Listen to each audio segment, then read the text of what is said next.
मैं समीर महाजन from Rockstar academy और हम यहाँ डांस इंस्टीट्यूशन चलाते हैं पूरे नॉर्थ इंडिया में। 10 ब्रांचेज हैं हमारी और हमारा मोटिव ये रहता है कि छोटे बच्चा चाहे वो 3 इयर्स का है चाहे वो 50 इयर्स का, हर किसी को डांस करना चाहिए।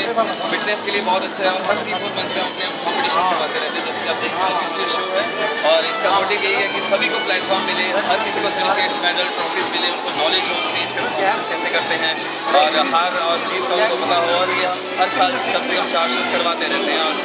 यही हमारा मोटिव है कि हर बच्चे को चांस मिलना चाहिए।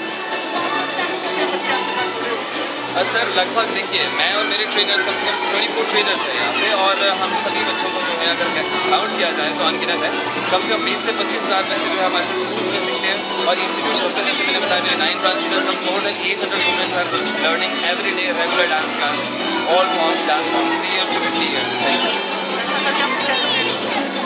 सर मुझे बहुत अच्छा लगता है, मैं हमेशा यंग फील करता हूँ, हमेशा 3 साल से लेकर जितने बड़े बच्चे हैं मैं बड़ों को भी डांस करना सिखाता हूँ, छोटों को भी, मोटे को पतला, पतले को मोटा, इसलिए का पार्ट ऑफ एक्सरसाइज और बहुत अच्छा लगता है, यंग फील होता है, हमारी फिटनेस के लिए भी बहुत अच्छा है और जब बच्चे खुश होते हैं तो हमें लगता है कि बस दिस इज़ आवर लाइफ और हमने अपना इट्स आवर कंप्लीट लाइफ।